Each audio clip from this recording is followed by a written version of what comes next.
నవరసంబులుకు నాట్య మయూరియై మూల శబ్దంబుల మోక్షహంస.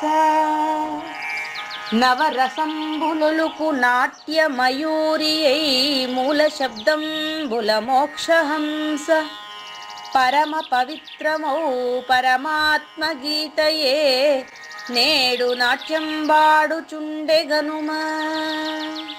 పరమ పవిత్రమో పరమాత్మ గీతయే నేడు నాట్యం వాడుచుండెగనుమ. మునిరతనార్యులు మోదిల్లు శిష్యుండు, మునిరతనార్యులు మోదిల్లు శిష్యుండు సహజాచలుని కంఠ శబ్దరీతి.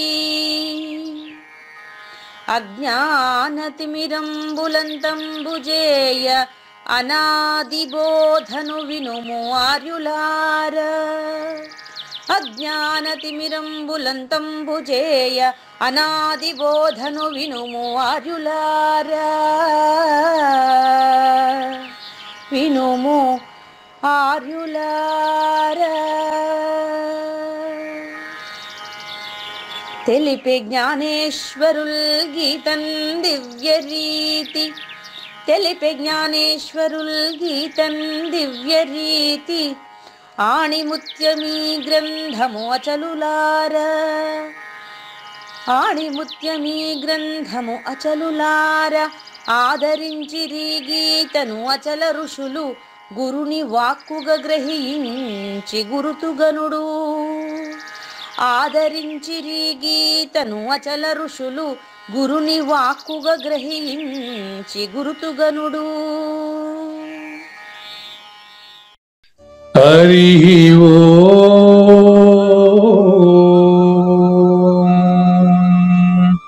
శ్రీ గురుభ్యో నమః. ఓం నమో భగవతే వాసుదేవాయ. ఓం నమో నారాయణాయ. ఓం నమః శివాయ.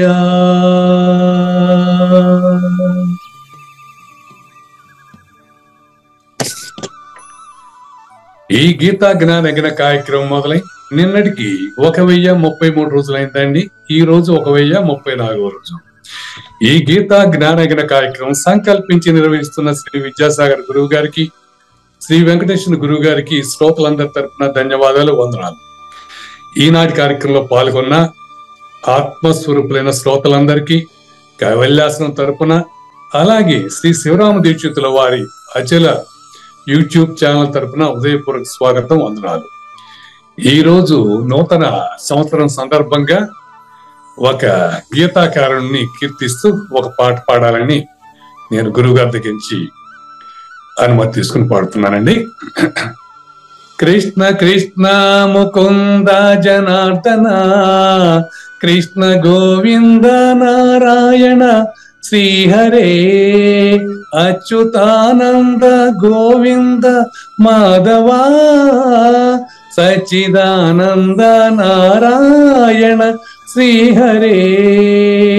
కృష్ణ కృష్ణ ముకుంద జనార్దన, కృష్ణ గోవింద నారాయణ శ్రీహరే, అచ్యుతానంద గోవింద మాధవా, సచ్చిదానంద నారాయణ శ్రీహరే. ఎల్ల లోకాలు ఏలేటి కేశవా, ఎల్ల లోకాలు ఏలేటి కేశవా, మమ్ము పాలించి దరి చేర్చు శ్రీహరే, మమ్ము పాలించి దరి చేర్చు శ్రీహరే. మమ్ము త్రిగుణాల మాయలో కప్పినావుగా, మమ్ము త్రిగుణాల మాయలో కప్పినావుగా, మాలోని అజ్ఞాన తిమిరంబు తొలగించు మాధవా. విషయ వాసనలు నీ మాయేగా మధుసూదన, విషయ వాసనలు నీ మాయేగా మధుసూదనా, మా కర్మ బంధాల ముడివిప్పు శ్రీహరే, మా కర్మ బంధాల ముడివిప్పు శ్రీహరే. కృష్ణ కృష్ణ ముకుంద జనార్దన, కృష్ణ గోవింద నారాయణ శ్రీహరే, అచ్యుతానంద గోవింద మాధవా, సచ్చిదానంద నారాయణ శ్రీహరే. కాళిందు తలపై నాట్యమాడిన, కాళిందుని మదము అణచిన, కాళిందు తలపై నాట్యమాడిన, కాళిందుని మదము అణచిన, మాలో హరిషడ్వర్గాలపై నాట్యమాడు శ్రీహరే. మోములో అఖిలాండ బ్రహ్మాండము చూపిన, మోములో అఖిలాండ బ్రహ్మాండము చూపిన, ఓ అఖిలాండ బ్రహ్మాండ నాయక, ఓ అఖిలాండ బ్రహ్మాండ నాయక శ్రీహరే. కృష్ణ కృష్ణ ముకుంద జనార్దన, కృష్ణ గోవింద నారాయణ శ్రీహరే, అచ్యుతానంద గోవింద మాధవా, సచ్చిదానంద నారాయణ శ్రీహరే. గోవర్ధనము ఎత్తావు కేశవా,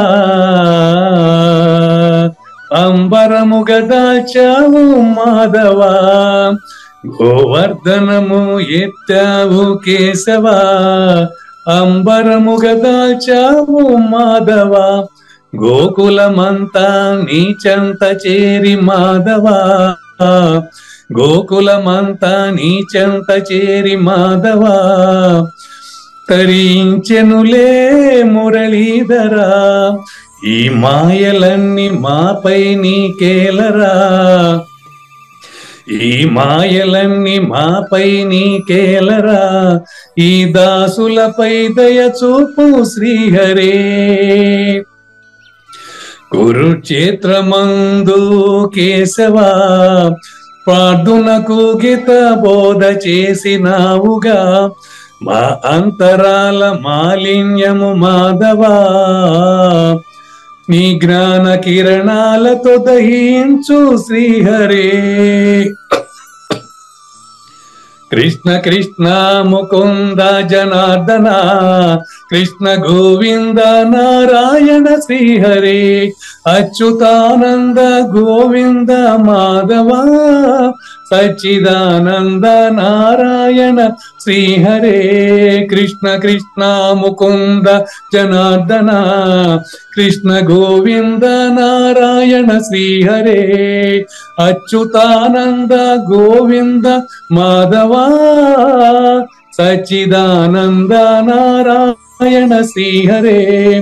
ఎల్ల లోకాలు ఏలేటి కేశవా, మమ్ము పాలించి దరి చేర్చు శ్రీహరే. గురువు గారిని కార్యక్రమం ఆరంభించమని కోరుతున్నానండి. సర్వము గురుమయము,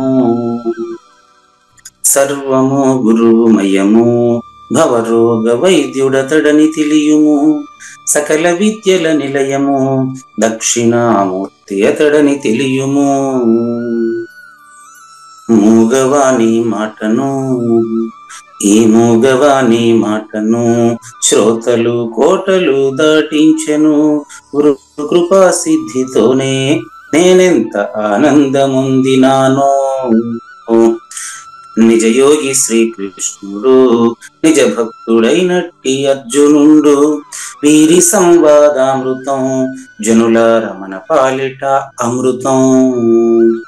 వేదవ్యాసుడు దీనిని జనుల యద వికసించునట్లుగాను, మహాభారతమందున వెలిగించే కోటి సూర్యుల వెలుగుతో.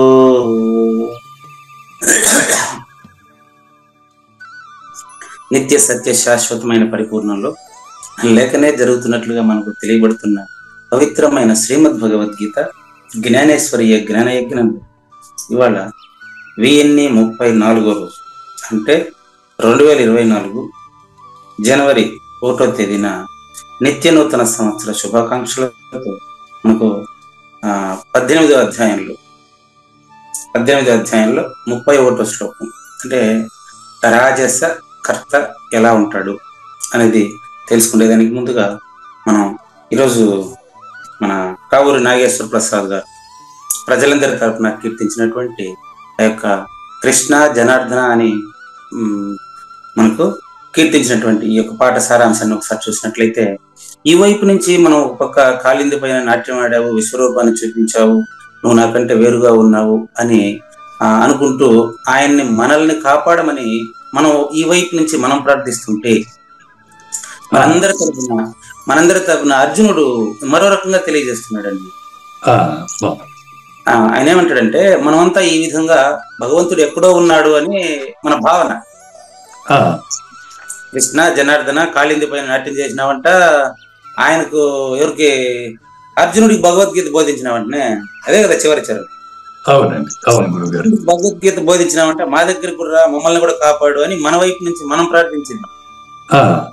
అర్జునుడు చెప్పేది అట్ట కాదు, ఆ వైపు నుంచి అట్ట కాదు.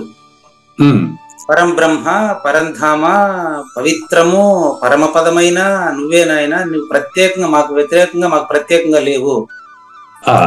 ఈ విషయాన్ని 18 అధ్యాయాలు సారాంశాన్ని మాకు ఎప్పుడో అడవిలో చాలా మంది వనవాసం చేసేటప్పుడు చెప్పారట అర్జునుడికి. ఆయన చెప్తాడు అర్జునుడు, పురుషం శాశ్వతం దివ్యం ఆదిదేవం అజం విభూం అజం నువ్వు పుట్టుక లేని వాడివని. ఎంత చెప్పినప్పటికీ మాకు పురాణాల వాసన ఇంకా పోకపోవడం వలన, ఈ పురాణాలు ఇవన్నీ చదివి కథలు అట్లే మాకు గుర్తుండిపోవడం వల్ల, అబద్ధపు గుర్తుండిపోవడం వలన మేము ఈ విధంగా నిన్ను కీర్తిస్తున్నాము. అయితే నీ గురించి మాకు అక్కడ వనవాసంలో 14 సంవత్సరాలు అరణ్యవాసంలో ఉంటాం కదా మేము, 12 సంవత్సరాలు. అప్పుడు ఋషులు వచ్చి చెప్తారు, ఏమని చెప్తారంటే 10వ అధ్యాయం 13వ శ్లోకంలో చెప్పుకున్నాం మనం కూడా ఆ విషయాన్ని. ఆహుస్త్వాం ఋషయః సర్వే దేవర్షిః నారదః తథా అసితో దేవలో వ్యాసః స్వయం చైవ ప్రవీశినే.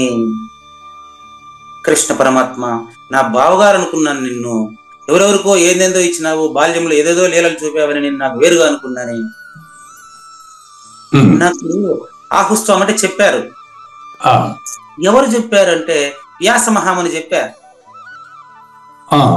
అసితుడు చెప్పా, దేవరుడు చెప్పా, స్వయంగా వాళ్ళు వచ్చి నీ గురించి ఎంత కీర్తించినప్పటికీ, గురువు గురించి వేరే వాళ్ళు కీర్తించడం వేరు, గురువు దగ్గర మనం ప్రత్యక్షంగా ఉండడం వేరండి. సద్గురుమూర్తి శ్రీకృష్ణ పరమాత్మేనయ్యా భగవంతుడు, ఆయన తప్ప ఇంకొకటి లేదు.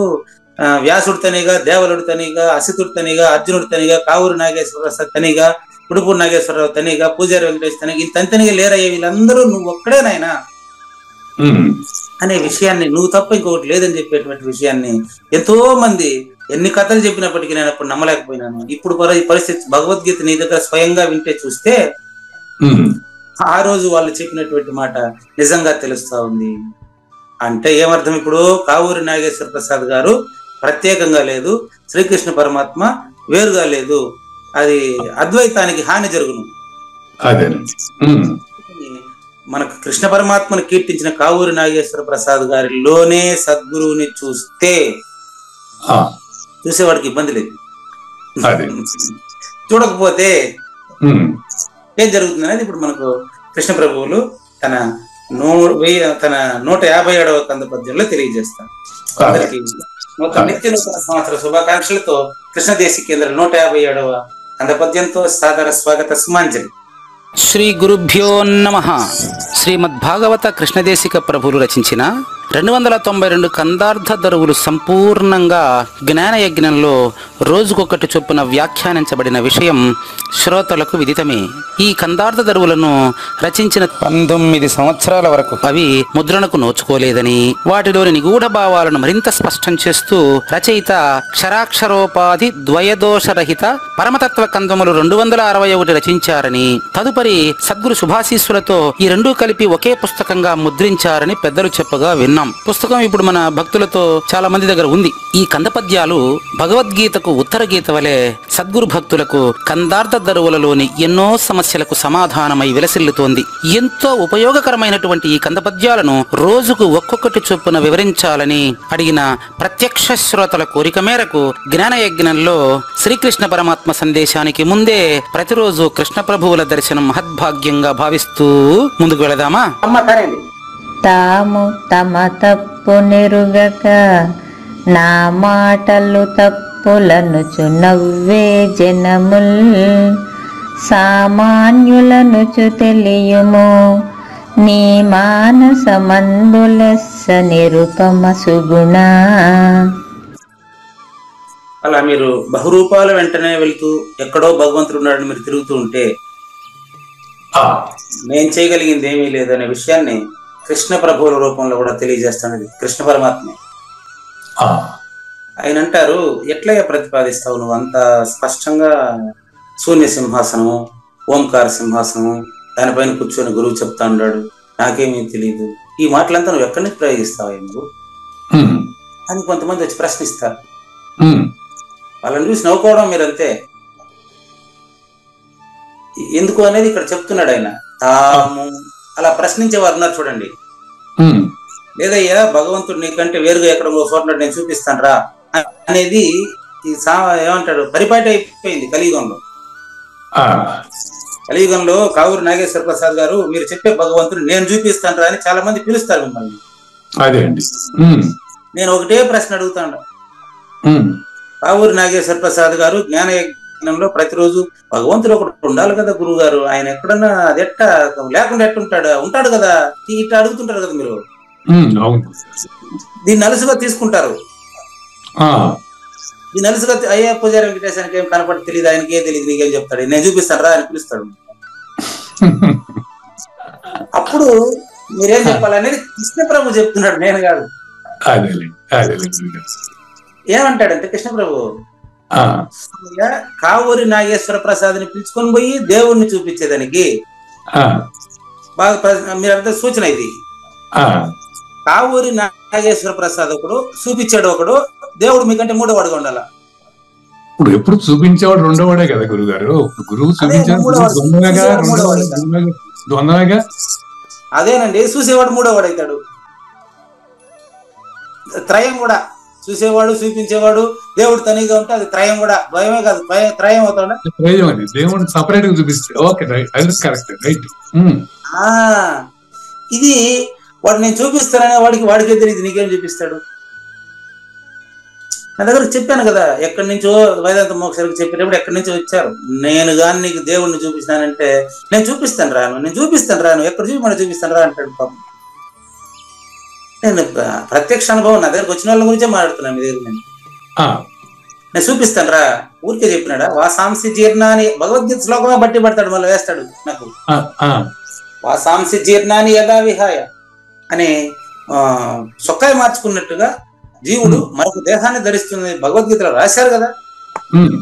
దాన్ని నేను చెప్తాను ఎట్ట మారుస్తాడు, ఎట్ట వేసుకుంటాడు సొక్కాయి, నేను భగవంతుడు ఎక్కడున్నాడు నేను చూపిస్తాను రా అంటాడు. ఒకటే మాట వదలనంటాడు నన్ను. వేదాంత మోక్షరికులు ఆయన ప్రసంగం ఉంది, మధ్యలో వస్తే కూర్చోబెట్టిన కొంచెంసేపు ఇప్పుడు చెప్తాడు, చెప్పబోయే అందరికి చూపి అని చెప్పి అది గూగుల్ మీట్ క్లాస్ మొదలు కూర్చొని పెట్టిన. ఆయన ఏమంటాడంటే, ఈరోజు కాదు నేను గురువు గారి దగ్గర మాట్లాడేదానికి వచ్చినాడు, ఇది గొప్ప ప్రయత్నం, అవకాశం ఇస్తే రేపు గురువు గారు రేపు క్లాస్ అంతా నేనే చెప్తాను అన్నాడు. ఈ మాటలు గూగుల్ మీట్ లో ఎన్నో రోజు పుడుపూడి నాగేశ్వరరావుకు తెలుసు ఉన్నాయి. మరి ఆయన చూపించేవాడు నేను చూసేవాడు అంటే సరే రా చూద్దు కాలేజీ టైం అయిపోయింది కాలేజీలో చూపిద్దావురా అని పిలిచిన. ఆయన పిలుచుకొని పోయి మీకు ఎక్కడుందో తెలుసా 4వ శరీరం ఇదే పట్టాడు నన్ను. మూడు పేపర్ని 3 ముక్కలుగా సింపి ఆయన ముందర పెట్టా. చూడు ఒకే పేపర్ ఇది, 3 ముక్కలుగా చింపాడు పెట్టే పేపర్ 4వదే అట్ట నువ్వు నాకు చూపించిపోయేది దేవుడిని అని చెప్పి. నేను ఎన్ని రోజులున్నా ఊరికే ఏదన్నా మాట్లాడితే కాసేపు ఏదైనా డబ్బులు వస్తాయని వచ్చినట్టు నువ్వు అంతేనైనా. ఇప్పటి నుంచి నాకు దేవుడిని నువ్వు చూపించాలంటే నీ ఖర్చులతో నువ్వు ఉండు, ఈ ఊర్లోనే ఉండు. ప్రతిరోజు కాలేజీకి నేను 10 గంటలకు వస్తా, సాయంత్రం 5 గంటలకు చూపి చూస్తానని చెప్పి మళ్ళీ ఏంటికి కనిపిస్తాడు, తట్టపట్ట సర్దుకుని వెళ్ళా. గుర్తుపెట్టుకోండి, ప్రపంచంలోని ప్రజలందరికీ నిత్య నూతన సంవత్సర శుభాకాంక్షలతో మీకు ప్రత్యక్షంగా 1034వ ఎపిసోడ్ సాక్షిగా చెబుతున్నా. దేవుడు ప్రత్యేకంగా ఎవ్వడు చూపించేదని కాదు, చూపించలేరండి, చూపించడం సాధ్యం కాదు. వింటున్న శ్రోత నువ్వే భగవంతుడు, జీవుడే దేవుడు, దేహమే దేవాలయం. గురువాక్యం ములుగుచ్చేదానికి సింధు లేకుండా అంతా ఉండేదే భగవంతుడు. అది నువ్వే నువ్వే నువ్వే నాయన. తెలియకుండా ఎంతో మంది వచ్చి నీకు చూపిస్తున్నాడు, అంతా అబద్ధం గుర్తేవాడు.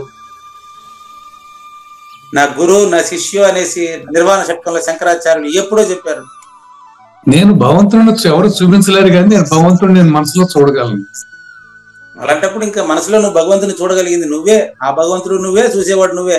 మనసులో భగవంతుని చూడగలనంటే కూడా నువ్వు రెండవది వస్తుంది, అది భక్తి, అది అన్యోన్య దర్శనం, అంతే.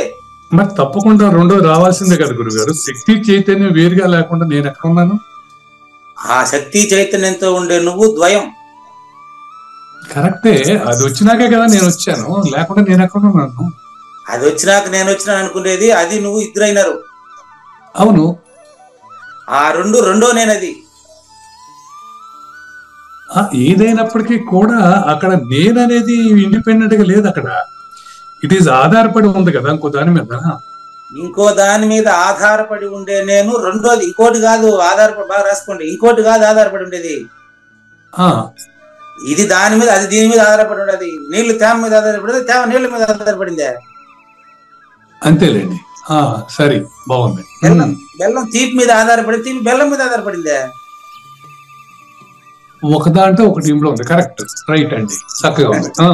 గుడ మధురం పరిపూర్ణ దర్శనం అంతా ఇదే దర్శనం. చూసుకోండి, గుడ మధురము వలె నువ్వు అబద్ధపు గుర్తువి. అబద్ధము గుర్తు వేరు వేరా? వేరు, రెండు. అబద్ధం వేరు, గుర్తు వేరు కాదు. గుర్తే అబద్ధం. భగవంతుని నీ మనసులో చూసేవాడు అబద్ధం. భగవంతుని తన మనసులో చూసేవాడు అబద్ధం అని తెలిస్తే అప్పుడు చూడని వాడు నువ్వు. అందుకు గుడ్డోడు, నేను మూగోడు వస్తే నువ్వు గుడ్డోడు అని చెప్తాడు. చూసేవాడు అబద్ధం అని తెలిసినాడు కూడా ఉన్నాడు కదా గురువు గారు. చూసేవాడు అబద్ధం అని తెలిసినవాడు ఉండడు. బాగానండి, అంటే ఉండడం లేకపోవడం అనే నిర్ణయం వాడి దగ్గర ఉండదు. చాలా ఇంపార్టెంట్ ప్రశ్న, చాలా ఇంపార్టెంట్. చూసేవాడు ఉంటే అయ్యా చూపించేవాడు వస్తాడు. రెండు అవుతాయి. ఆహా అంటే నా దగ్గర మీరు పలికిస్తూ ఆహా అంటారు ఏంటంటే ఇంకా పద్యంలోకి రాలేదు. నేను తెలుసుకున్నంత మాత్రాన నేను లేకుండా పోతానా? మాత్రాన లేకుండా నేను పోతానా? తెలుసుకున్నంత మాత్రాన నువ్వు లేకుండా పోవనిలే. లేకుండా పోతానా అనేవాడు ముందే లేడు, ఇప్పుడు లేకుండా పోయే పనిలే. లేకుండా పోయినాడు ఎందుకు ప్రశ్నిస్తున్నాడు? ఎందుకు జవాబును స్వీకరిస్తున్నాడు? ఎందుకు కన్ఫర్మ్ చేసుకుంటున్నాడు? అదే అట్టే రాసుకోండి. లేకుండా పోయిన వాడు ప్రశ్నిస్తాడా చెప్పండి? ప్రశ్నిస్తున్నాడుగా మీకు, మిమ్మల్ని. అదేనండి ప్రశ్న, చూడండి బాగా గమనించి. లేకుండా పోయిన వాడు ప్రశ్నిస్తాడా? లేకుండా పోయినాడు ప్రశ్నించలేడు. ఆగండి. ఎట్లంటే ప్రూఫ్ వినండి. గాఢంగా నిద్రపోయిన వాడు నిద్రపోతున్నానని చెప్తాడా? చెప్పలేడు. లేకుండా పోవడం అంటే లేదని తెలియడం. లేదని తెలియదు. అవును, లేదని తెలిస్తే మోగోడు నువ్వు, అంతే. మళ్ళీ అంటే మోగోడు అంటే ఏమర్థం? మాట్లాడుతున్నాను కదా, చెప్పండి. అదే ట్రై చేయండి చూద్దాం. మోగోడు అంటే ఏమర్థం? ప్రయత్నించండి. మోగాడు అంటే మాటని మాట్లాడలేని వాడు. అబ్బే, అది భౌతికమైన మోగోడు. నేను ప్రతిరోజు మోగో అని మాటను అని చెప్తున్నాను, బాగా మాట్లాడుతున్నా కదా, అంటే మీకు ప్రత్యక్ష ప్రమాణం కదా. అంటే చేసి అకర్తగా చేసి చేయనట్లు, అది కరెక్టే, ఇది కాదంటలేదు. అట్లా ఉన్నా కూడా, అక్కడ చేసి చేయనట్టుగా ఉన్నా కూడా ఉన్నవాడైతే ఉన్నాడు. కాదు ఉన్నవా చెప్పేటోడు ఇక్కడ ప్రత్యేకంగా లేదు. మీరు ద్వయమే కదా, ఏకం కాదు కదా. కావూరి నాగేశ్వర ప్రసాద్ ద్వయమా ఏకమా? ఏకమే. ఎట్లవుతుంది? ఏకం అయితే ఏకం ఎట్లవుతుంది చెప్పండి? కావూరి నాగేశ్వర ప్రసాద్ ద్వయం. ఎట్లా గురుగారు? చెప్తాను. మీరు ఏకం. నేను ఏకమంటారా? ఓకే, నేను ఏకము. ఓకే ఓకే గురుగారు. మళ్ళీ రాసుకోండి. నేను రాయండి. నేను పరిపూర్ణమా? ఆన్సర్ నేను చెప్పట్లే, క్వశ్చన్ మార్క్. నేను పరిపూర్ణమా? ఆన్సర్ నాకు తెలీదు. అసలు ఇక్కడ పరిపూర్ణమా, నేను పరిపూర్ణమా అనే పదం అనేది ఇక్కడ అప్లికేషన్ కనెక్షన్ ఎలా ఉంది అనేది నాకు తెలియదు అని చెప్తున్నా కదా, వినండి. నేను ఉన్నానా అంటే ఇక్కడ పరిపూర్ణం అనే కనెక్టింగ్ నేను కనెక్ట్ చేయటంలో దాని అర్థం ఏమిటి అనేది అర్థం కల. నాకు అర్థం కాకనే కదా టాపిక్ పెట్టిండేది. ఈసారి పేరు రండి, 10 మంది చెప్పని, అప్పుడు తెలుసు. నాకు తెలియకుండా పెట్టిండేది టాపిక్. నేను పరిపూర్ణమా క్వశ్చన్ మార్క్ అండి.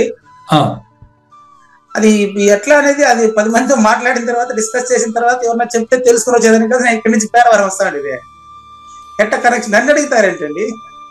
ఇప్పుడు ఎలాగంటే అచలంలో ఏం చెప్తారు, నేను ఉన్నాను అంటే నేను ఉంటే కదా పరిపూర్ణం అనే మాట వస్తుంది ఇక్కడ. అదేనండి మీరు చెప్తా ఉంటే, నేను కావూరు నాగేశ్వర ప్రసాద్ ద్వయము కాబట్టి నేను పరిపూర్ణమా అంటే పూజారి వెంకటేశం పరిపూర్ణమా? నేను పరిపూర్ణమా? పరిపూర్ణం అనే పదానికి ఇక్కడ కనెక్టింగ్ నాకు అర్థం కలదు గురువు నాకు అర్థం కాలేదండి. పరిపూర్ణం అనే పదానికి నాకు అర్థమైందని చెప్పే వాళ్ళు తప్పుడు మాట్లాడండి. పరిపూర్ణం అంటే నేను ఏకమా అంటే ఏకమని అనలేము, అనలేమనేవాడు ద్వయం. ఇట్లా అబద్ధపు మాటలు ఎన్నైనా నీకు చెప్పి నిన్ను ఆకర్షించి పిలుచుకొని పోతారు. చెప్పేదంతా అబద్ధమే. అవును, నేను మాట్లాడే ప్రతి మాట 1034 ఎపిసోడ్లుగా మాట్లాడుతూ ఉండే మాటలన్నీ అబద్ధమే. మనకు అర్థం కాని ప్రతి మాట అబద్ధం కింద లెక్క ఓ రకంగా చెప్పాలంటే. కాదండి, అర్థమైన మాట కూడా అబద్ధమేనండి. అర్థమైన మాట అబద్ధం ఎట్లా అవుతుంది గురువు గారు? చెప్తానండి, రాసుకోండి. అర్థమైన మాట అర్థం కాని మాట రాసుకోండి. అర్థమైన మాట అబద్ధమే, అర్థం కాని మాట అబద్ధమే. రాసుకుంటే మళ్ళీ చెప్తా. మీ గాఢ నిద్రలో అర్థం అయినవాడు ఉన్నాడా, కానివాడు ఉన్నాడా? గాఢ నిద్రలో అయితే మనం అక్కడ నేను లేను కనుక రెండూ లేడు. అంటే మీరు రెండు ద్వయమైనటువంటి దానికి అడిక్ట్ అయ్యారు కాబట్టి అక్కడ నేను లేను కనుక అనే పదం వాడినారు. నేననే మాట నేను చెప్పలే మీకు. బాగా గమనించండి. కావూరి నాగేశ్వర ప్రసాద్ ఇప్పుడు ద్వయంలో ఉన్నారా, ఏకంలో ఉన్నారా అనే దానికి ప్రూఫ్ ఏంటి తెలుసా? నేను అడిగిన ప్రశ్న మళ్ళీ వినండి, మళ్ళీ రెండోసారినండి. మీరు అడిగిందే నేను అడుగుతున్న ప్రశ్న, నేనేం తేవట్లే. అర్థమైన వాడు ఉన్నాడా, అర్థం కాని వాడు ఉన్నాడా నిద్రలో అని అడిగితే పరిగెత్తి నేను కాడికి పరిగెత్తారు. నేను కాడికి మీరు పోలేరండి. అదే రెండూ లేదు, ఏమీ లేదు అక్కడ. ఏమీ లేదనేవాడు గాని, ప్రశ్నించిన వాడు గాని రెండో నేను మూడో నేను అనే ద్వయం తప్ప నిజమైన నేను కాదు. నిజమైన నేను చెప్పేది కాదు. నా మాట అక్కడికి పోదు. నా మనసులో భగవంతుని ఊహించిన వాడు రెండో నేను. అదేలేండి, అదే గురుగారు. మూడు మీకు నేను ఆ సమాధానం నా దగ్గర లేదండి, నేనే సమాధానం అండి. అంగ అర్థం చేసుకుంటారు అనుకుంటా. చెప్పకుండా నేను ఉండలేను కదా. అంతేలేండి, అంతే. పూజారి వెంకటేశం పైన ఆధారపడినటువంటి నేను భగవంతుడిని మనసులో ఊహిస్తాను. నిరాధారమైన నేను దేన్ని ఊహించమంటావో? రెండోది ఏడుంది నాకు. నిరాధారమైనప్పుడు లేనప్పుడు ఇంక రెండోది లేదు. నిరాధారమైనప్పుడు అంటే చాలు, లేనప్పుడు అంటున్నావేంది? అంటే ఉండదని ఏదైనా ఉంది అనుకుంటున్నావు నువ్వు. అనుకుండేది నువ్వు. భగవంతుడిని మనసులో ఊహించి కీర్తించేటువంటి వారు ఎవరైనా సరే తాను భగవంతుడిని తెలియనంత వరకే. ఏం డౌట్ ఇప్పుడు మీకు చెప్పండి. ఇప్పుడు నేను పోతాను అది క్లియర్ గురువు గారు, నేను పోవటం క్లియర్ గురువు గారు. కానీ తప్పండి, కంపేరింగ్ అయితే ఉంటున్నా కదా. వినడం లేదు మీరు, మళ్ళీ వినడం లేదు. తప్పండి, మీరు చెప్పిన మాట పొరపాటు అండి. ఇంటూ వేయండి దాన్ని. నేను పుట్టడం నిజము, నేను పోవడం నిజం, రెండు రాసుకోండి. ఒకరోజు రాసి అన్నమయ్య కీర్తనతో చెప్పి ఒక 4 పేజీలు ఆర్టికల్ రాసి గ్రూప్ లో పెడితే మీరు మళ్ళీ తిరుక్కుని మాట్లాడితే నేనేం చేయాలి చెప్పండి? పుట్టుటయు నిజము క్వశ్చన్ మార్క్. ఓకే. పోవుటయు నిజము క్వశ్చన్ మార్క్. ఆ, అబద్ధం అండి. క్వశ్చన్ మార్క్ ఎందుకు వేశారు? నేను పరిపూర్ణమా అని చెప్పినాను కదా. ఆ, అట్లా పుట్టుటయు నిజము క్వశ్చన్ మార్క్, పోవుటయు నిజము క్వశ్చన్ మార్క్. ఆన్సర్ ఆయన రాసినాడు కింద, నేను కాదు. అదేలేండి. ఆ, నటనడి మీ పని నాటకము నాటకము. జ్ఞాన యజ్ఞంలో మీరు పాట పాడటం నాటకం అయ్యా. అవును. జ్ఞాన యజ్ఞంలో పూజారి వెంకటేశం పాఠం చెప్పడం నాటకం. ఆయన నాటకం టెంపరీ ఫినామినా, అది కరెక్టే, నో డౌట్. మరి పుట్టుక అంటే అబద్ధపు గుర్తు, వేషధారిగా పాత్ర ధరించడం. ఆ, సావు అంటే ఈ వేషాన్ని నిష్క్రమించడం. అవును. ఆటగదరా శివ, ఆటగదరా శివ. ఉమ్, ఆటని ఆటగా చూడవయ్యా అంటే, ఆటలో నిజంగా చూడాలంటే నేను అడిగిపోయింది నీకు. అయితే ఈ పాత్ర ధరించినట్టు ఉన్నాడుగా.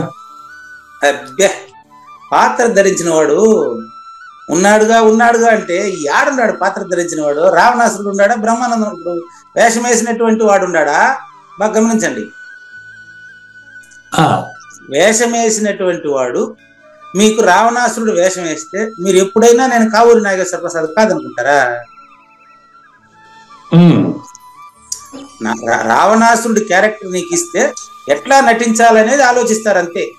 అంతేలేండి. రావణాసురుడు కాదని మీకు నేను చెప్పాలనా? అవసరం లేదు. బాగుంది. ఓకే, అవును, అంతే. కాదండి, రావణాసురుడు కాదని మీకు నేను చెప్పాలనా? మర్చిపోయినారు. అదేలేండి. చిన్న ఎగ్జాంపుల్ తో ఈ పద్యంలోకి వచ్చే ప్రయత్నం చేస్తా. అట్లాగే ఇక చిన్న ఎగ్జాంపుల్ అంటే ఎప్పుడు లైవ్ ఎగ్జాంపుల్ ఉపయోగిస్తాను నేను. రాత్రి టైం 11 అయింది. ఇది కొత్త సంవత్సరం కోసం ఎదురు చూస్తున్నారు అమ్మాయి గారు అబ్బాయి గారు. అమ్మాయి గారు ఇంట్లో ఎదురు చూస్తున్నాడు, అబ్బాయి గారు లేచిపోయి వెళ్ళిపోయినట్టున్నాడు. వాడికి గుడి దగ్గర, విఘ్నేశ్వర గుడి దగ్గర కేక్ కట్ చేసి కొత్త సంవత్సరం కొనియాడడానికి వెళ్ళినట్టున్నాడు. నేను నిద్ర లేసాను. నేను బాత్రూమ్ లేసాను రాత్రి కరెక్ట్ ఎంత 11:30 రాత్రి 11:30కి నేను నిద్ర లేసాను. అమ్మాయి గారు వంట రూమ్ లో నుంచి ఎతుకుతా ఉన్నారు. వంట రూమ్ లో నుంచి ఏం ఎత్తుకుదామంటే, డాడీ నేను బిస్కెట్ తెచ్చినాను, పాలు అద్దుకొని బిస్కెట్ తినేదానికి బిస్కెట్ తెచ్చినాను, వంట రూమ్ లో ఎక్కడ పెట్టినానో తెలియలేదని ఎతుకుతా ఉందా బాబా. అదే టైంకి మా ఆవిడేం చెప్తుంది తెలుసా? వాళ్ళ అమ్మకు తమ్ముడు ఉండా, కాంచీపురం. ఆయన అదే అక్క కూతురు కాబట్టి, అంటే దాని ఏమంటారు, మేనమామ. వీళ్ళ మేనమామ ఈ అమ్మాయిని అంటే మా ఆవిడని సైకిల్ ఎక్కించుకొని వచ్చి బస్ ఎక్కిచ్చేసి 1000 రూపాయలు చేతిలో పెట్టి టికెట్ తీసి ఈవిడ చేతిలో పెట్టి టాటా చెప్తున్నాడంట. 1000 రూపాయలు ఎట్లా ఇచ్చినాడంటే 100 రూపాయల కాగితాలే 10 ఇచ్చినాడంట. 100 రూపాయల కాగితాలు 10, 1000 రూపాయలు చేతిలో ఇచ్చి బస్ ఎక్కిచ్చి మరి టికెట్ తీసి టాటా చెప్పినాడు, సైకిల్ ఎత్తుకుని వెళ్ళిపోయినాడంట. ఇది నాకు ఏం చెప్తా ఉంది? ఎవరు అమ్మ ఇది చెప్తా ఉంది, మా మామ నాకు 1000 రూపాయలు ఇచ్చినాడు కాంచీపురంలో అంటే ఈవిడ కలగనింది. మా మామ నాకు ఎందుకు ఎప్పుడు డబ్బులే ఇయ్యడు కదా, నాకు ఎందుకు ఇచ్చినాడు ఎప్పుడు ఈ డబ్బులే కన్నింగ్ ఫెలో ఎట్టిచ్చినాడు. ఇప్పుడు అదే మా ఆయన నాకు లాభం చేకూర్చినట్టు. మా మేనమామ పైసా కూడా ఈడే భలే పిసినారే, ఎట్టించినాడు నాకు 1000 రూపాయలు, ఎట్టించినాడు 1000 రూపాయలు. అసలు 10 కాగితాలు ఎంచి పర్సులో పెట్టుకుంటాడని ఎంచుతానే ఉంటాను. ఆడిపోయింది ఈవిడ కళలు ఎదుకొని 1000 రూపాయలు ఎదుగుతా ఉంది. అదే టైం మా పాప బిస్కెట్ ఎదుగుతా ఉంది. వంట రూమ్ లో బిస్కెట్ కోసం ఎదుగుతున్నటువంటి పాప పోయి బెడ్ మీద చూడమ్మా ఉంటుందండి. పోయి బెడ్ మీద చూస్తే ఆవిడకి బిస్కెట్ దొరికింది. ఈ మధ్యలో ఒక సంఘటన జరిగిందండి. నీకు బిస్కెట్ కనపడలే, మీ అమ్మకు 1000 రూపాయలు కనపడలే, ఏం చేయమంటారు మీకు ఆనిసి తెచ్చిచ్చేదండి. ఇప్పుడు మా పాప కనపడకుండా ఉండే బిస్కెట్ బెడ్ మీద కనపడింది. ఎందుకని కనపడింది బెడ్ మీద బిస్కెట్ అంటే, బిస్కెట్ బెడ్ పైన మర్చిపోయి వంట రూమ్ లో ఎదుగుతా ఉంది. బెడ్ పైన బిస్కెట్ వంట రూమ్ లో ఎదిగితే ఉంటదే. ఈవిడ కళ్ళలో కనపడిన 1000 రూపాయలు మెలకువలు అడిగితే నేను ఆనిసి ఇచ్చేది. అరే నీకు తెల్లారితో 2000. మా పాప వినింది, మీ అమ్మకు 1000 రూపాయలు కనపడలేదంట. ఎదిగిన రేపు తెల్లారితో కాలేజీకి పోయేటప్పుడు నాకు ఇమ్మో పాప. ఇప్పుడు మా ఆవిడకి 1000 రూపాయలు పోయింది కదా రాత్రి. ఎట్ట పోయింది చెప్పాలి మీరు. వస్తే కదా పోవడానికి. అది అది నీ కథ, అది నీ కథ. అదే. నేను పనికిరాను ఇవన్నీ గుర్తుపెట్టుకుంటా చూడు. అబద్ధం నా కర్మ చూడు ఏం చేద్దాం చెప్పండి. మేము మీరు అడిగితే నా కర్మ పెట్టు కాలింది ఏం చేద్దాం ఇవన్నీ గుర్తుపెట్టుకొని మీకు చెప్పాల్సి వచ్చా. కాదండి నేనేమన్నా అక్కడ చూడండి ఎవరి లోకం వాళ్ళకి. ఇప్పుడు ఇద్దరు నిద్రపోతున్నారు. ఇప్పుడు ఈ పాపకు బిస్కెట్ కనపడలేదంటే దొరికిపోయింది. అది జాగ్రత్తలో వస్తువు కాబట్టి జాగ్రత్తలో దొరికింది, బాగానే ఉంది. ఇప్పుడు మా ఆవిడకి వాళ్ళ మామగారు ఇచ్చిన 100 రూపాయల కాగితాలు 10 ఆ పర్సులో పెట్టుకుంటే కనపడలేదు. ఈ అమ్మాయికి ఇప్పుడు నిద్రలేసి కాలేజీకి పోయేటప్పుడు ఆ 1000 రూపాయలు ఈ అమ్మాయికి ఇవ్వాలి. ఎందుకని రాత్రి మాట చేసినాం 11 గంటలకి. ఇది ఏమని కనిపిస్తే నాకు ఇయ్యమ్మో అని. అది కళ అని చెప్పే టైం నాకు ఆ అమ్మాయి ఇవ్వలేదు, నిద్రపోయింది. అది వచ్చిందేదో పోయిందేదో ఏంటో ఎవరికీ తెలియదు. మీ అమ్మ కళ్ళలో 1000 రూపాయలమ్మా అని చెప్పేటువంటి అవకాశం అమ్మాయి నాకు ఇలేదు. నాకు నీకు బిస్కెట్ కనపడలే, మీ అమ్మకి 1000 రూపాయలు కనపడలే, నాకు నిద్ర రాకుండా చేస్తున్నారు మీరు ఇద్దరు కలిసి పడుకోండి పోయి అని చెప్పిన. కాదు, ఒకరికి బిస్కెట్ కనపడలేదు, ఒకరికి 1000 రూపాయలు కనపడలేదు. రాత్రిలో హాయిగా నిద్రపోకండి, మీకు ఇదేం పని ఉన్నాను. మా మామ ఇచ్చిన నాకు కనపడలేదు కాబట్టి ఈవిడ వాళ్ళ మామ ఇచ్చిన 1000 రూపాయలు ఈవిడికి కనిపించలేదు, బిస్కెట్ ఆవిడకి కనపడింది. గుర్తుపెట్టుకోండి, తెల్లారితే నాకు 1000 రూపాయలు ఖచ్చితంగా ఎత్తుకోవాలి మీరు కాలేజీకి పోయేటప్పుడు. ఇప్పుడు నేను అనవసరంగా ఇప్పుడు ఎట్లా చెప్పాలి, 100 రూపాయల కాగితాలు కావాలంటే మా ఎట్లా చెప్పుడు. నేను ఇచ్చేది వద్దంటే ఇప్పుడు ఏం చేయాలి? ఇప్పుడు ఆ అమ్మాయికి ఎట్లాగైతే జాగ్రత్తలో పోగొట్టుకుని జాగ్రత్తలో దొరికిందో, అంటే జాగ్రత్తలో బిస్కెట్ పోగొట్టుకోలేదు, ఆల్రెడీ ఉండే బిస్కెట్ ని ఆవిడ పోగొట్టుకున్నట్టు ఫీల్ అయ్యారు. అది జాగ్రత్త అవస్థ. ఇది కూడా లేనిదే, ఈ జాగ్రత్త కూడా కళ్ళ లాంటిదే. అంతేలేండి. అది తెలియక మనం ఏం చేసుకుంటున్నాం అంటే ఆ తప్పు ఎవరు ఆ తప్పు ఎవరైతే తెలుసుకుంటున్నాడో వాడే తప్పుడు. తెలుసుకునేవాడు లేకపోతే నిజమైన వాడు ఉంటాడు, వాడు ఆటోమేటిక్ వాడు ఎప్పుడు ఉండేవాడు వాడు. అవునండి. వాడిని కనిపెట్టేదానికి అబద్ధం వెతికితే ఎట్టా? అంతేనండి. అబద్ధం వెతుక్కుంటా పోతా ఉంది. అబద్ధమైన అబద్ధానికి తెలిస్తే నిజం ఎప్పుడు ఉండదు. అవును, అది నువ్వు. ఇప్పుడు వాళ్ళ అమ్మ చెప్పిన 1000 రూపాయలు ఆ పాపకి ఇవ్వాలంటే నేనేం చేయాలి చెప్పు? ఇప్పుడు కాలేజీకి పోయేటప్పుడు ఏం చెప్పాలి చెప్పండి? మీరు చెప్పండి ఆన్సర్. మీరే చెప్పాలి. సంఘటనలో మీకే తెలుసు కదండి. అదేలేండి, అది ఉన్నట్టు చెప్పాలి, అందుకంటే ఏం చెప్తాం మనం. కాదండి, లేనిది లేనట్టు చెప్తే ఉండేది ఉన్నట్టు వినేవాళ్ళే అర్థం చేసుకోవాలండి. అర్థం చేసుకోవాలి, అంతే అంతే. మా చూడమ్మా, 1000 రూపాయలు నిజం కాదు, 1000 రూపాయలు నిజం కాదు. వాళ్ళ మామ చాలా పిసినారు, అసలు 70 ఈడు. పూజారి వెంకటేశ్వర లాగా ఊరికి మాట్లాడతాడు, ఏం డబ్బులు ఈడు. వాళ్ళ మామ ఊరికే పెద్ద పిసినారు కాబట్టి కళలో వాళ్ళ మామ వచ్చి సైకిల్లో పిలుచుకొని వచ్చి బస్ టికెట్ తీసిచ్చి 100 రూపాయల కాగితాలు 10 ఇంచి పర్సులో పెట్టినాడంట. బస్సు బయలుదేరింది, ఇవిడ కళ మేలుకునింది. వాళ్ళ మామ లేదు, 1000 రూపాయలు లేదు, అన్ని అబద్ధాలు. అదే విధంగా నువ్వు లేదు, నీ బిస్కెట్ లేదు, నా అన్ని అబద్ధాలు. నువ్వు లేదు, నేను లేదు, ఏది లేదు, ఇవంతా లేకపోతే ఏదైతే ఉందో అది నిజమైన నువ్వు అని చెప్పాలి. నీకు ఇచ్చేదానికి అవుతుంది నా వల్ల. ఎవరైతే బిస్కెట్ ని పోగొట్టుకున్నారో వాళ్ళే బిస్కెట్ పొందారు. అంతే. ఎవరైతే మా ఆవిడ కల్లో 1000 రూపాయలు పొందాననుకునిందో ఆవిడే పొందలేదని తెలుసుకునింది. అంతేనండి. ఆ కళ్ళలో వస్తువు వెతికినా దొరకదు, జాగ్రత్తలో ఉన్న వస్తువు వెతికితే దొరుకుతుంది. అంతే. మాట్లాడుతూ ఉండే అన్ని కలే, అదంతా ఉదాహరణ కింద పెట్టండి. అంతే కలే, అంతా కలే, జాగ్రత్త కూడా కలే. అది తెలిస్తే ఇప్పుడు మీరు నిరుపమ సుగుణుడు, అది సంబోధన ఇక్కడ ఈ పద్యంలో. నిరుపమ సుగుణ నిర్దోషమైనటువంటి ఓ కావూరి నాగేశ్వర ప్రసాద్ గారు, మీరు కావూరి నాగేశ్వర ప్రసాద్ కాదు, అందులో ఉండే అబద్ధ గుర్తు కాదు, నిరుపముడివి. నీకు ఉపమానం చెప్పలేను. అది ఎందుకు చెప్పలేను ఉపమానం తెలుసా? నిన్నే కదా ఆ పద్యంలో స్పష్టంగా మనకు తెలిసింది. గురుగారు. నా బోధ రుచికి రుచినిడు, గురువులకు గురుబోధ ఇది. అంటే గురు శిష్యులు ఇద్దరికి కలిపి చెప్పేటువంటి బోధ, ఇద్దరు లేదని చెప్పే బోధ ఇది. గురుని దాన్ని ఉన్నట్టు ప్రతిపాదించే బోధ.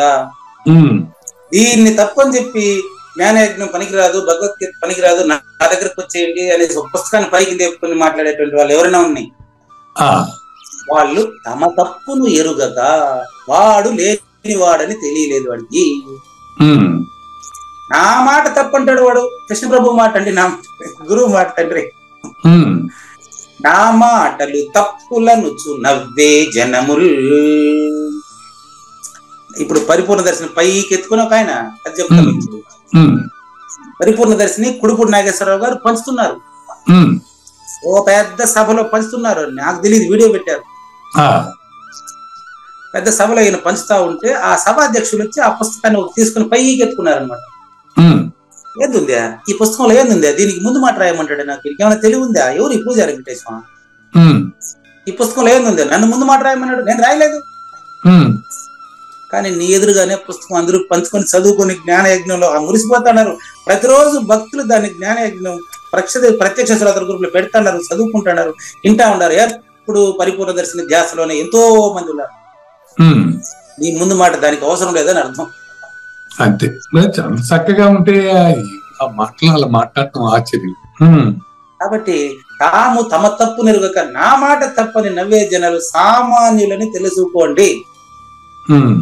కావూరి నాగేశ్వర ప్రసాద్ గారు, నీ మనసులో లెస్సగా ఇది తెలిసి నువ్వు పరిపూర్ణుడని తెలుసుకోవయ్యా అని కృష్ణ ప్రభువుల సందేశం. 20 నిమిషాలు ఉంది మనకు. రచయితకు ధన్యవాదాలు తెలియజేస్తూ యజ్ఞము 2వ భాగము 1034 ఎపిసోడ్ లో సెకండ్ పార్ట్. మనం మరి సాత్విక బుద్ధి గురించి తెలుసుకున్నాం. సాత్విక బుద్ధి గురించి ఎట్లా ఉంటుంది అంటే, కొన్ని మిగిలాయి, అది కూడా కంప్లీట్ చేస్తానండి. నిన్న సాత్విక బుద్ధిలో కొంచెం మిగిలిందండి. విషము కలిపి వండిన అన్నము ఖచ్చితంగా సాగుతో కూడి ఉంది అనేది మనకు స్పష్టంగా తెలుస్తానే ఉండలా. అవును, కావూరి నాగేశ్వర ప్రసాద్ గాని అందులో మాట్లాడే నేను గాని లేనివాడే స్పష్టంగా తెలుసుకోండి. అవును, నిషిద్ధ కర్మల వలన మనిషి బంధంలో తగులుకుంటాడని స్పష్టంగా తెలిసి ఉండ, అది సాత్విక బుద్ధి. బంధము భయము అనేటువంటి గుణాల వల్ల, నిషిద్ధ కర్మల వలన ఏ బుద్ధి అయితే కర్మ నివృత్తిని అవలంబించునో అది సాత్విక బుద్ధి. జనక మహారాజు అచల గురువు అయినప్పటికీ యాజ్ఞవల్క్య మునీంద్రులను, మరి తనకంటే వయసులో చిన్నవాడైన యాజ్ఞవల్క్య మునీంద్రుడిని సింహాసనం మీద కూర్చొని పెట్టి రాజ్యానికి రాజుగా ప్రకటించినటువంటి జనక మహారాజు ఎలా అవలంబించాడో ఆ విధంగా కావూరి నాగేశ్వర ప్రసాద్ నీలో శ్రీకృష్ణ పరమాత్మను కూర్చోబెట్టుకోవయ్యా, నువ్వే శ్రీకృష్ణ పరమాత్మని తెలియవయ్యా, అదే సాత్విక బుద్ధి నాన్న. స్వచ్ఛము మరియు కల్తీని పరీక్షించుటకు వీలున్న విధమున కార్యాకార్య వివేచన చేత ఏ బుద్ధి అయితే శ్రీకృష్ణ పరమాత్మ తానేనని తెలిసిందో, దక్షిణామూర్తి తానేనని ఏ బుద్ధి అయితే తెలుసుకుంటా ఉందో అదేనయ్యా, నువ్వేనయ్యా పరిపూర్ణుడు, నువ్వేనయ్యా సాత్విక బుద్ధివంతుడు. నివృత్తుల్ని చక్కగా పరీక్షిస్తుంది. ఇది ప్రవృత్తి, ఇది నివృత్తి అని స్పష్టంగా తెలుస్తుంది కదా. ఈ రెంటికి నిర్వచనం చెప్పి ముగిస్తాను. నేను కూడా చెప్పాను ఈ రెంటికి నిర్వచనం. అవును, చాలా క్లియర్ గా ఉంది. ప్రవృత్తి అంటే దేవి గారు సూచన చేశారు 2 మాటలు దీనికి, అది చెప్తాను. ఎందుకు గురువు గారు మీకు అంత అవస్థపడుతున్నారు, నేను చెప్పిస్తాను, మీరు చెప్పండి. మరో భక్తురాలు, దయగల హృదయమే భగవన్ నిలయం. భక్తుని యొక్క చిరునామా చూడండి, భక్తుని యొక్క చిరునామా ఎక్కడ ఉంటది? భగవంతుడి దగ్గర ఉంటాడు. భగవంతుని చిరునామాయే భక్తుడు. భగవంతుని చిరునామా భక్తుడే. కదలి ఫలముల కన్నా అన్ని రసాల కన్నా శ్రీరామనామం ఎంతో రుచి అంటాడు కదా. అవును గురుగారు. ఎందుకు అంత రుచి అంటే ఆయన రాముడు కాబట్టి.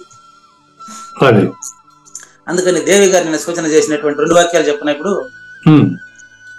నేను మళ్ళీ గుర్తు తెచ్చుకోవాలి, నేను ట్రై చేస్తాను. నేనైతే గుర్తు తెచ్చుకోవాలా, భక్తుడైతే గుర్తు తెచ్చుకునే పని లేదు, ఆయన అదే అయి ఉంటాడు. ప్రవృత్తి నివృత్తి అంటే ఆయన అమ్మగారు ఏమంటారంటే, ప్రవృత్తి అంటే గృహస్థాశ్రమంలో అస్పర్శ యోగం. ఓకే, బాగుంది.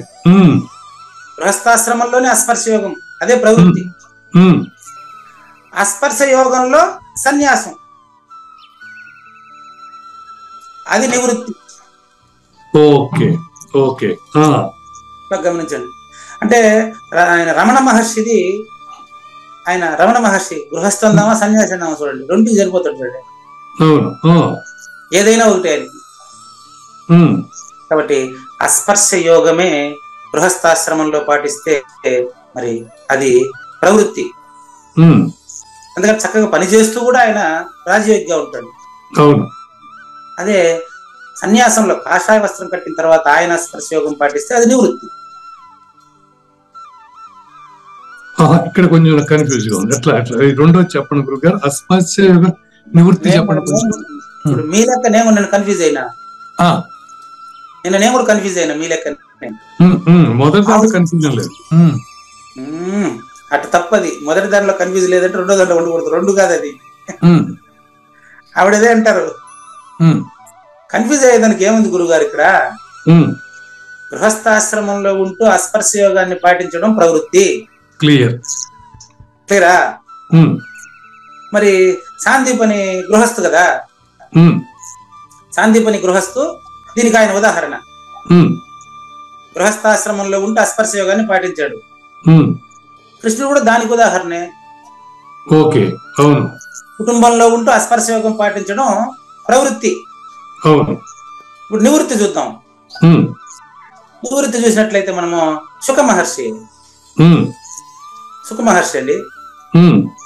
మరి సుఖ మహర్షి ఏం చేశాడంటే ఆయన పెళ్లి చేసుకోలేదు. ఆల్రెడీ ఆయన కూడా అస్పర్శ యోగిని. అంటే కాషాయ వస్త్రం కట్టుకొని హాయిగా ఎటువంటి రెండవదే లేని తలంపు, తాను మాత్రమే పరిపూర్ణమైనటువంటి తలంపులో పెళ్లి పిల్లలు అనేటువంటి జంజాటం లేకుండా, పెళ్లి పిల్లలు కుటుంబం అనే జంజాటం లేకుండా ప్రపంచమే తన కుటుంబంగా జీవించడం, అది సన్యాసంలో అస్పర్శ యోగం. కాబట్టి ఇద్దరిలో అస్పర్శ యోగం కామన్ కదా. మీకెందుకు డౌట్ వచ్చిందా అని అమ్మగారు అడుగుతున్నారు. ఓకే, ఇక్కడ ఏంటంటే పెళ్లి. ఓకే, ఇక్కడ ఓకే, రైట్ అండి. మీకు సందేహం ఉంటే మళ్ళీ చెప్పండి, ఆవిడ ఈ రోజు ఎక్స్ప్లెయిన్ చేస్తారు, తెలుసుకుని మళ్ళీ రేపు చెప్తాను మీకు. ఇక్కడ సందేహం ఏంటంటే ఇప్పుడు ఇక్కడ ఏంటంటే పెళ్లి లేదు కనుక అతను పెళ్లి వాడు ఉండే అస్పర్శ యోగం నివృత్తి అంటారు వాడు అనడం లేదండి, గురువు చెప్తున్నారండి. ఇద్దరిలో అస్పర్శ యోగం కామన్ కదా. అస్పర్శ యోగం కామన్, అక్కడ నివృత్తికి దీనికి డిఫరెన్స్ ఎక్కడ వచ్చింది అంటే పెళ్లి విషయంలోనే వచ్చింది. అంతే, పెళ్లి విషయంలోనే వచ్చింది నివృత్తి. అది ఉదాహరణ చెప్పడానికి, వీళ్ళు వాళ్ళు ఒకటేనని చెప్పడానికి రెండింటి తీసుకున్నారంతే. అదేలేండి, కొంచెం కన్ఫ్యూజన్ గానే ఉంది. ఓకే, బాగుంది గురుగారు. ఇట్లా ప్రవృత్తి నివృత్తిని చక్కగా పరీక్షిస్తే దాంతో పాటు ఏ బుద్ధి అయితే ఈ రెండిట్లో తేడా లేదని స్పష్టంగా తెలుసుకునిందో, కృత్య అకృత్య నిర్ణయము కూడా ఉత్తమ రీతిన జరిగినటువంటి, నిన్న గురుమాత చెప్పినటువంటి ఆవిడ బుద్ధి సాత్విక బుద్ధి, మన బుద్ధి రాజస బుద్ధి. కాబట్టి ఇది సాత్విక బుద్ధి, ఆమెకుండే క్లారిటీ సాత్విక బుద్ధి. అంతేలేండి, అంతే. మనకు రాజస బుద్ధి తెలిస్తేనైనా సాత్విక బుద్ధి గుర్తొస్తుందో చూద్దామా? కానండి. శ్రీ భగవాన్ ఉవాచ. 47 నిమిషాల తర్వాత 13 నిమిషాలు ఉండగా వచ్చినాం ఈరోజు టాపిక్. కనీసం రాజస బుద్ధి తెలుసుకుంటే, రాజస బుద్ధి కానిది సాత్విక బుద్ధి అని ట్రై చేద్దాం. తామస బుద్ధి లేకపోతే అది కూడా తెలుసు మనకు. చూడండి, యయా ధర్మం అధర్మం చ, కార్యం చ అకార్యమేవ చ, అయథావత్ ప్రజానాతి, బుద్ధి సా పార్థ రాజసీ. అక్కడ మీకు ప్రవృత్తి నివృత్తుల మధ్య కన్ఫ్యూజ్ అయ్యారు కదా, అదే రాజస బుద్ధి. ఒకటి అర్థమైంది, ఒకటి అర్థం కాలేదంట చూడండి. అట్లా ఎట్లంటే చూడు, ధర్మం యయా అనే పదానికి అర్థం అంటే ఏ బుద్ధి అయితే అని అర్థం. ఏ బుద్ధికైతే సద్గురుమాత చెప్పింది అర్థం కాలేదు, ఏ బుద్ధికి అయితే అమ్మ అంటే స్త్రీ అనుకుంటాడో అది రాజస బుద్ధి. అమ్మ అంటే ఆ ప్లస్ మమ, నేను కానిది నేను లేనిది అంతటా మురుగుచేదనికి సందు లేకుండా ఉండే తత్వమే అమ్మ, అదే గురువు అని తెలుసుకునే బుద్ధి సాత్విక బుద్ధి. ఏ బుద్ధి అయితే ద్వయాన్ని చూస్తుందో అది రాజస బుద్ధి. అవునండి, ద్వయం చూసే రాజస బుద్ధి. ఎస్ యయా ధర్మం అధర్మం చ కార్యం చ అకార్యమేవ చ, ధర్మము అధర్మం అనేటువంటి తేడా, దానికి ఆ డిఫరెన్స్ పూర్తిగా తెలియకుండా ఉండే బుద్ధి రాజస బుద్ధి. ఇది ధర్మము ఇది అధర్మము అని బాగా గుర్తుపెట్టుకోండి. దుర్యోధనుడిది న్యాయం, ధర్మం కాదు. సారపు ధర్మము శ్రీకృష్ణ పరమాత్మది. దుర్యోధనుడిది న్యాయం, చట్టం కరెక్టే, కానీ న్యాయాన్ని మీరింది ధర్మం. న్యాయాన్ని మీరింది ధర్మం. Okay okay okay. న్యాయస్థానంలో అన్యాయం గురించి ఎక్కువ చెప్తారు, న్యాయం గురించి చెప్పరు. అంతేలేండి, చట్టం వేరును నిజంగా జరిగే న్యాయం వేరు, పరిస్థితులను బట్టి. కరెక్టే. తప్పండి. న్యాయము చట్టము ఇవన్నీ ఒకే కేటగిరీనే. న్యాయం చట్టం ఒక కేటగిరీ. అవునండి. ధర్మం దీనికంటే ఉన్నతమైంది. ధర్మం చేయాలంటే వాడు ధర్మాన్ని మీరు తెలిసి ఉంటేనే ధర్మంగా నడుచుకుంటాడు, అది సాత్విక బుద్ధి. ఓకే. ధర్మాన్ని మీరింది తెలిస్తేనే ధర్మ అధర్మం తేడా తెలుస్తుంది. ఇప్పుడు న్యాయం ఎక్కువ అంటారా, ధర్మం ఎక్కువ అంటారా? ఆల్రెడీ చెప్పాను నేను, మీరు సరిగ్గా వినలేదు అంతే, మళ్ళీ చెప్తానండి. న్యాయము వినండి. న్యాయము అనేది చాలాసార్లు చెప్తాను, మళ్ళీ చెప్తాను. న్యాయము అనేది జడము రిలేషన్షిప్. ధర్మము అనేది న్యాయము జడము చైతన్యం రిలేషన్షిప్. ధర్మము ఓకే. మానవుడికి వర్తించాల్సింది ధర్మం, వస్తువుల మధ్య ఉండాల్సింది న్యాయం. జడము చేతనము మధ్య సంబంధాన్ని గుర్తించడం ధర్మం, జడము సంబంధాన్ని గుర్తించడం న్యాయం. Okay okay. ధర్మాన్ని మీరింది ఏదైతే ఉందో బియాండ్, అది సత్యం. ధర్మాన్ని మీరి సత్యం. ఓకే. సత్యము ఫస్ట్ పర్సన్, అదే సత్యం ఫస్ట్ పర్సన్.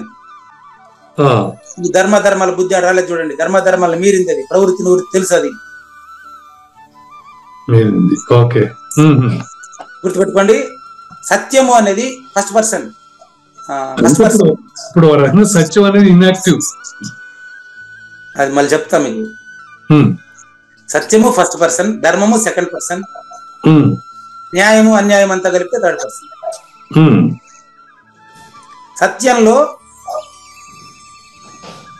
సత్యంలో ధర్మము లేనిదని తెలిస్తే యాక్టివ్ గా ఉండేటప్పుడు కూడా ఇన్యాక్టివ్ గా ఉంటాడు.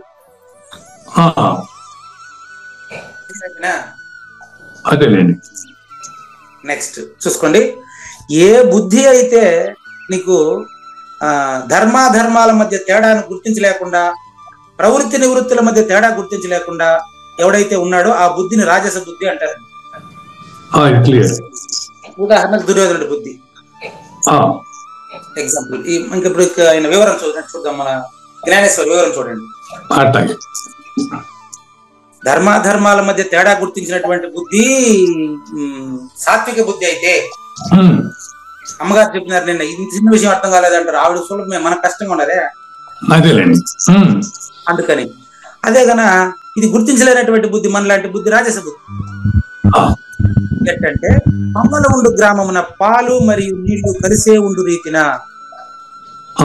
అంటే అర్థం ఏంటంటే, కొంగలు ఉండు గ్రామమున, ఇది ఎడ చెప్పాలబ్బా అనుకున్నా నిన్న. కొంగ చేప కదలికను బట్టి నటుకుని నోట్లు వేసుకుంటది. నీళ్లతో సంబంధమే లేదు దానికి. నీళ్లు బురదగా ఉందా తేటగా ఉందా అదంతా దానికి లెక్కలే, దృష్టి అంతా చేప. అది రజోగుణం బుద్ధి, దాని లాభమే చూస్తుంది అది, అంతే. అట్లా గుడ్డివాడికి రాత్రి పగళ్ళు ఉండనట్టులా కరెక్ట్ చూద్దాం. పైకి ఆ పుస్తకంలో రాత్రి అంతా కన్ఫ్యూజ్ అయ్యానండి. నేను సాయంత్రం ఒకసారి ఒక లుక్ వేసేది దీనిపైన. ఆ, కొన్ని పుస్తకాల్లో ఉండునటులా అని వ్యతిరేకత ఉంది, దిద్దుకోండి. ఇక్కడ PDF లో కరెక్ట్ ఉంది. ఆ, గుడ్డివాడికి రాత్రింపగళ్ళ గుర్తింపు ఉండునటులా అని రాశారు, అది తప్పు. అవును. అది ఎగ్జాంపుల్ అంతే, అది ఉండనటులా అని రావాలడా. ఆహా, బాగా గమనించండి. గుడ్డివాడికి రాత్రింపగళ్ళు వాడి కంటికి ఒకటే, అది ఆ, రాత్రి అయినా పగులైనా వాడికి అంతే. ఇంకా అంతే.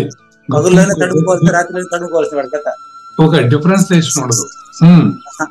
వాడు ఎన్ని తెలివిలోనే ఉండని, ఆ, వాడికి సూర్యోదయాన్ని చూసే భాగ్యం లేదంతే. అంతేలేండి. ఇక్కడ ఉదాహరణ మాత్రం తీసుకోండి. అంతే అంతే అంతేలేదు. నంబర్ 3, పుష్పముల నుంచి మకరందాన్ని తీసేటువంటి భ్రమరం ఉందా తుమ్మెద, అవునండి. కొయ్యను కూడా రంధ్రం చేస్తుంది అది. ఆహా, ఆ, పువ్వులో తేనెను తీసుకోవడానికి సారంగా ఎట్ట పెడుతుందో, ఆ, దాన్ని దీన్ని ఎట్ట పీల్చుకుంటుందో, అదే వస్తువుతోనే కొయ్యలో రంధ్రం చేస్తారు తుమ్మెద. ఓహో. కొయ్య హార్డ్గా ఉంటుంది, పువ్వు మెత్తగా ఉంటుంది. అదేలేండి. ఈ రెండుకి దానికి తేడా తెలియదు. ఆ, అక్కడ పోయినప్పుడు ఆ పని చేస్తుంది, ఇక్కడ వచ్చినప్పుడు ఈ పని చేస్తుంది, ఆ, తేడా తెలియదు దానికి. అంతేనండి. అది చేస్తానే ఉంటది. రెండు ఇడిపోతే ఇచ్చేసి అడిగిపోతే అది చేస్తుంది, తేనంతా ఏరో ఎత్తుకుపోతా అంటారు, దానికి సంబంధం లేదు అంత. అది అట్లా ఇది ఏం బుద్ధి? రాజస బుద్ధి. ధర్మరూపమైన ఉచిత కర్మల్ని, అధర్మ రూపమైన నిషిద్ధ కర్మ, ఈ రెండో చూడదు అనమాట. చూడు, న్యాయం తెలుసు దానికి. రాజస బుద్ధి ధర్మం తెలియదు. కోర్టుకు పోతానంటాడు, కోర్టులో చర్చ అంతా అన్యాయాన్ని గురించే. న్యాయంగా నడిచినాడు, కోర్టుకు పోయే పనే ఉంది? అవును, పనే లేదు, కోర్టుకు పోయే పని లేదు వాడికి. కాబట్టి ఎట్లాగైతే కోర్టులో న్యాయం గురించి చర్చ మాత్రం ఉంటుంది, కానీ న్యాయం మన డిసిషన్ లో, నిర్ణయంలో ఉంటుంది న్యాయం. కోర్టులో న్యాయం ఉండదు. అదేలేండి. అట్లా ధర్మానికి అధర్మానికి తేడా తెలియనటువంటి బుద్ధి రాజస బుద్ధి. అది కంటితో చూడకుండా ముత్యాన్ని తీసుకునే వాళ్ళకి, కొంతమంది ధర్మాత్ములుగా కనిపిస్తున్నారు కదా అని మీరు అడగొచ్చు. దానికి ఆన్సర్ ఇది. కంటితో చూడకుండా ముత్యాలంతా ఒక సంచిలో వేసుకొని పోయేవాడికి ఎప్పుడో ఒకప్పుడు కదాచిత్తుగా మంచి ముత్యం లభిస్తుంది. అట్లా అనాయాసంగా వాడికి 10 మందిలో మంచి పేరు వచ్చేయచ్చు. అంత మాత్రం చేత వాడు ధర్మాత్ముడు గొప్పడు అనుకోబాకండి. మా కాలేజీలో టీం ఒక 10 మంది లెక్చరర్లు ఉన్నామండి. అందులో నేను పెద్ద సోంబేరి. మా కాలేజీకి 10 మందికి కలిసి మంచి అవార్డు వచ్చింది అనుకోండి. అట్లా NCC ఉంది, NSS ఉంది, మంచి స్కిల్ టెక్నాలజీ ఉంది. మా కాలేజీలో ఎన్నో ఉన్నాయి. మా కాలేజీకి అవార్డు వచ్చింది అనుకోండి. ఏనికి పనికిరాని అమాయకుడు అయినటువంటి నాకు కూడా ఆ పేరు వచ్చేస్తుంది. నాకు దాని గురించి NCC తెలియదు, ఏం తెలియదు నాకు దాంట్లో. కాలేజీకి వచ్చిన అవార్డు నాకు వచ్చినట్టు నేను మెడలోకి వేసుకుని తిరిగేది, అదేం పని అది? అది రాజస బుద్ధి. కాబట్టి 10 మంది టీంలో బాగా ఆడేవాడు ఉంటాడు, బాగా ఆడినవాడు ఉంటాడు. మా టీం గెలిచిందంటాడు, వీడు ఒక రన్ కూడా కొట్టుంటాడు. వీడు అవును, అంత మాత్రం చేత వాడు గొప్పడైపోతాడా అక్కడ? అట్లా పేరు అవసరం లేదని ఉండేవాడు గొప్పవాడు నిజానికి. అవును.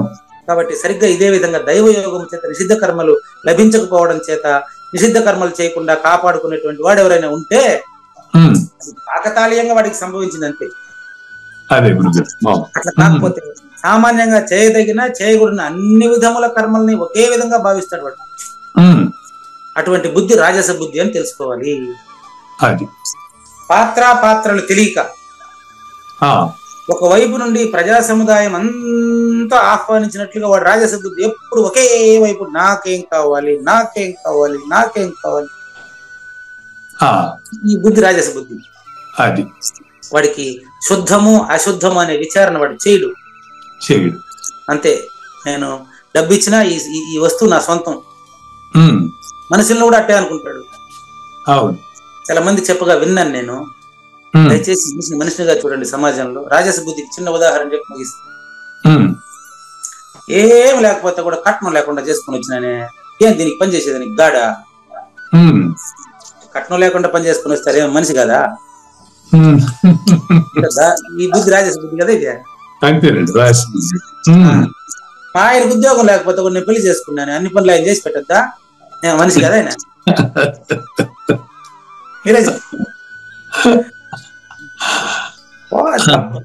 కొంతమంది చెప్తారు, వాళ్ళ పేరు వద్దు, రూపాయలు పడేస్తే కూడా ఒకటి చేసేసిపోతాడు, పోరా. ఈ బుద్ధి రాజస బుద్ధి అది. కాబట్టి రాజస బుద్ధి అంటే ఈ యొక్క మంచి చెడుల యొక్క విచక్షణ లేనటువంటి జ్ఞానమే రాజస జ్ఞానం. అది విచక్షణ లేని జ్ఞానం. బాగుంది. తామస బుద్ధి గురించి తర్వాత క్లాస్ లో చూద్దాం. లేనిది లేదు లేదు, ఉన్నది లేకపోవుట లేదయ్యా, ఈ గొప్ప మర్మమంతా నీ వలన తేటగా తెలిసెనయ్యా. ధర్మంబ ధర్మంబులు, కర్తవ్య కార్యంబ కార్యంబులు, యథార్థ భావంబుతో తెలియని బుద్ధియే రాజసంబు. శ్రీకృష్ణుని పలుకును సూటిగా తలపల మునిరత్నమే, శ్రీమించిన భావమై సద్గురువు చెప్పకనే చెప్పెను గదా. సద్గురాత్మ మంగళం అమ్మ కానండి. జయ మంగళం నిత్య శుభమంగళం, జయతు జయ మంగళం మహోత్సవ మంగళం. జయ మంగళం నిత్య శుభమంగళం, జయతు జయ మంగళం మహోత్సవ మంగళం. శ్రీమించున చలంబు సూచించినటువంటి దక్షిణామూర్తికి దండమిడుతూ, శ్రీమించున చలంబు సూచించినటువంటి దక్షిణామూర్తికి దండమిడుతూ, శ్రీ మహావిష్ణువు సూర్య భగవానుడు యాజ్ఞవల్కి జనక రాజ ఋషికి. జయ మంగళం నిత్య శుభమంగళం, జయతు జయ మంగళం మహోత్సవ మంగళం. అయం వ్యర్థ బాహ్య కోపిన భవతి అనే సుఖయోగి సాంది పరుసుల వరుస. అయం వ్యర్థ బాహ్య కోపిన భవతి అనే సుఖయోగి సాంది పరుసుల వరుస. దీనినే శ్రీకృష్ణ పరమాత్మ వద్దనే ఎరిగరిగిన ఉద్ధవార్జునులకు. జయ మంగళం నిత్య శుభమంగళం, జయతు జయ మంగళం మహోత్సవ మంగళం. శ్రీ అల్లమా ప్రభు బసవేశ్వరుండును బ్రహ్మానంద రామానంద స్వామి. శ్రీ అల్లమా ప్రభు బసవేశ్వరుండును బ్రహ్మానంద రామానంద స్వామి. నవరసాలు లిఖించు నాట్యమయూరిగా గీతను మలచిన జ్ఞానేశ్వరులకు. జయ మంగళం నిత్య శుభమంగళం, జయతు జయ మంగళం మహోత్సవ మంగళం. కబీరు దాసుడు సహజానంద గురుడు రామావధూతయు రాజితముగా. కబీరు దాసుడు సహజానంద గురుడు రామావధూతయు రాజితముగా. అంబికా శివయోగి శ్రీవేమన నిరంజన వెంకయ్య తిరువెంగళార్యులకును. జయ మంగళం నిత్య శుభమంగళం, జయతు జయ మంగళం మహోత్సవ మంగళం. శ్రీ బృహద్వాశిష్ట సిద్ధాంతమును చేసి జనన మరణ భ్రాంతి జడుపు బాపి. శ్రీ బృహద్వాశిష్ట సిద్ధాంతమును చేసి జనన మరణ భ్రాంతి జడుపు బాపి. అచల సాంప్రదాయమవనిలో నెలకొలిపి అందించినట్టి శివరాములకును. జయ మంగళం నిత్య శుభమంగళం, జయతు జయ మంగళం మహోత్సవ మంగళం. మెప్పైన బోధల చెతిప్పలు బాపిన అప్పయ్య మంత్రియు అచల గురులు. మెప్పైన బోధల చెతిప్పలు బాపిన అప్పయ్య మంత్రియు అచల గురులు. పరశురామ సీతారామ స్వామి ప్రభులు నరసింహ యోగి గురువర్యులకును. జయ మంగళం నిత్య శుభమంగళం, జయతు జయ మంగళం మహోత్సవ మంగళం. కంద కందార్థముల నందించి బృందముకు రంది పాపిన కృష్ణ ప్రభువునకును. కంద కందార్థముల నందించి బృందముకు రంది బాపిన కృష్ణ ప్రభువునకును. పలుకుల కందనిది పరబయలు ఇది అని పలికిన ఫీల్కాన లక్ష్మణునకు. జయమంగళం నిత్య శుభమంగళం జయతు జయమంగళం మహోత్సవమంగళం. ఫీల్కాన లక్ష్మణుల ప్రియ శిష్యవర్యుండు అవధూతయని పేరావనియందు. ఫీల్కాన లక్ష్మణుల ప్రియ శిష్యవర్యుండు అవధూతయని పేరావనియందు. పాఠాలు నేర్పించి పీఠాలు ఏర్పరచి శంఖబాపిన వెంకటేశ్వర అవధూతకు. జయమంగళం నిత్య శుభమంగళం జయతు జయమంగళం మహోత్సవమంగళం. బట్ట బయలున ఎరుక పుట్టనే లేదని బాలాజీ సింగు ఈ కీలు తెలిపే. బట్ట బయలున ఎరుక పుట్టనే లేదని బాలాజీ సింగు ఈ కీలు తెలిపే. మూలమూలేనట్టు ఎరుకేమి లేదని తెలియజెప్పిన మునిరత్నమార్యులకును. జయమంగళం నిత్య శుభమంగళం జయతు జయమంగళం మహోత్సవమంగళం. నరస్వప్నము వంటి సురస్వప్నమిది అని పరిపూర్ణ దర్శినిని ప్రకటపరచి. నరస్వప్నము వంటి సురస్వప్నమిది అని పరిపూర్ణ దర్శినిని ప్రకటపరచి. సహజాచల రాజయోగి సద్గురు కృపచ సాంప్రదాయక గురుల సరసన జేరే. జయమంగళం నిత్య శుభమంగళం జయతు జయమంగళం మహోత్సవమంగళం. నిష్కల్మషానంద నిజ గురుని శిష్యుండు లింగమూర్తి లిపిని పొందుపరచి. నిష్కల్మషానంద నిజ గురుని శిష్యుండు లింగమూర్తి లిపిని పొందుపరచి. కార్వేటి నగరము పురవాసుడైనట్టి పూజారి వెంకటేశునకంకితం బిది. జయమంగళం నిత్య శుభమంగళం జయతు జయమంగళం మహోత్సవమంగళం. జయమంగళం నిత్య శుభమంగళం జయతు జయమంగళం మహోత్సవమంగళం. జై సద్గురు ప్రభు మహారాజ్ కి జై. జై గురుదేవండి. శ్రోతలందరి తరపున వెంకటేశ్వర గురు గారు ధన్యవాదాలు చెప్తూ శాంతి మంత్రం. పూర్ణమదః పూర్ణమిదం పూర్ణాత్ పూర్ణముదచ్యతే పూర్ణస్య పూర్ణమాదాయ పూర్ణమేవా అవశిష్యతే. ఓం తత్సత్. ఓం శాంతి శాంతి శాంతి. హరి ఓం. అశరీరం సర్వదా అస్తి శరీరం రహితం సదా అయమేవ సద్యో ముక్తిః అన్యథా భ్రమకారణో